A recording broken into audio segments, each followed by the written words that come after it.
3, 2, 1. مدحي إخوانا أشهد أن لا إله إلا الله وحده لا شريك له وأشهد أن محمدا عبده ورسوله الذي لا نبي بعده الصلاة والسلام على نبينا محمد وعلى آله وأصحابه المجاهدين الطاهرين ومن تبعهم بإحسان إلى يوم الدين. Ikhwati billah, jamaah salat subuh rahimani wa rahmakumullah. Alhamdulillah, sungguh merupakan nikmat yang patut untuk kita syukuri bersama. Segala puji bagi Allah Subhanahu wa taala yang masih memberikan kesempatan kepada kita untuk dapat melaksanakan salah satu kewajiban kita sebagai hambanya, yaitu mendirikan salat subuh berjamaah di masjid yang kita cintai ini. Salawat dan salam semoga selalu tercurah kepada junjungan kita Rasulullah sallallahu alaihi wasallam, manusia terbaik, teladan utama kita yang sangat kita harapkan syafaatnya di hari akhir nanti. Ikhwati billah, jamaah salat subuh rahimani wa rahimakumullah. Dalam kitab yang ditulis oleh Imam An-Nawawi, beliau menyampaikan dalam At-Tibyan fi Adabi Hamalatil Quran.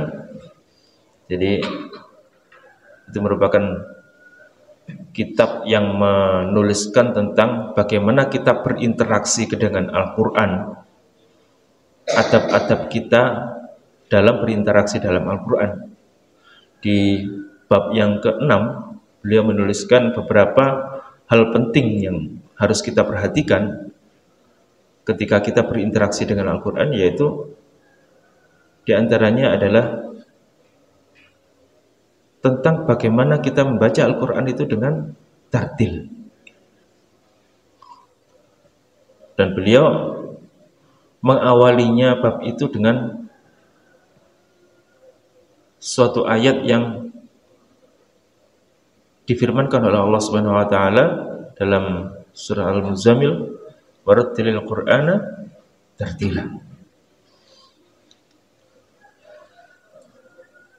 Jadi perintah Allah Subhanahu wa taala kepada kita adalah bagaimana kita membaca Al-Qur'an itu, yaitu dengan tartil. Bagaimana membaca tartil itu? Kalau Ali bin Abi Thalib itu menyampaikan bahwa tartil itu adalah tajwidul huruf wa ma'rifatil wuquf.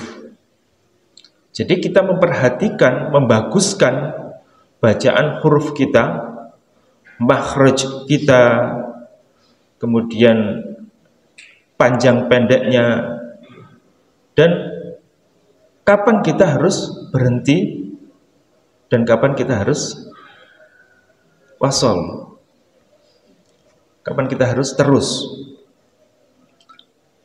Nah, karena ini sangat berpengaruh ya.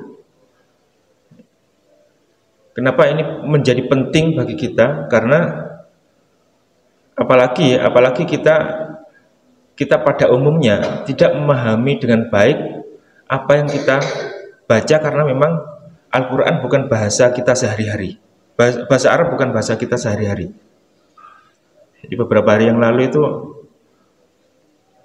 ketika sholat jamaah itu ada imam saya membaca surah Al-Kafirun.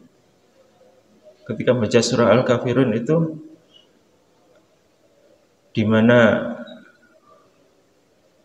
lam yang harusnya dibaca panjang itu dibaca pendek, dan ini fatal. Kalau lam dibaca panjang itu tidak, ketika dibaca pendek itu menjadi sungguh. Jadi waktu itu membaca qul ya ayyuhal kafirun la a'budu ma ta'budun wa la antum 'abiduna ma a'budu wa la ana 'abidum ma 'abadtum, itu dibaca wa la ana 'abidum ma 'abadtum. Jadi yang seharusnya, dan tidaklah aku menyembah apa yang menjadi sesembahanmu, ketika dibaca pendek menjadi dan sungguh aku menyembah apa yang menjadi sesembahanmu. Nah, ini hal-hal yang harus kita perhatikan dalam membaca Al-Quran. Jangan sampai kemudian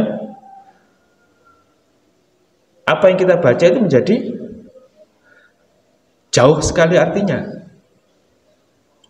dari yang kita harapkan. Maka mari kita introspeksi diri, mari kita pelajari kembali apa yang seharusnya kita terapkan dalam baca Al-Quran. Jangan sampai kesalahan-kesalahan itu kemudian berlarut-larut dan menjadikan penyebab kita, apa yang kita baca itu menjadi masalah bukan hanya pada diri kita, tetapi juga pada orang lain. Soalnya bisa jadi ketika kita membaca kemudian kita bacaan itu salah, lalu dianggap benar oleh orang lain dan ditirukan oleh orang lain, ini jadi salah dan menyalahkan, menjadikan orang lain juga ikut salah. Nah, ini jangan sampai menjadi kesalahan yang beruntun seperti itu. Dan semoga kita diberi kemampuan oleh Allah Subhanahu wa taala untuk istiqamah dalam belajar Al-Qur'an, sehingga kita menjadi orang-orang yang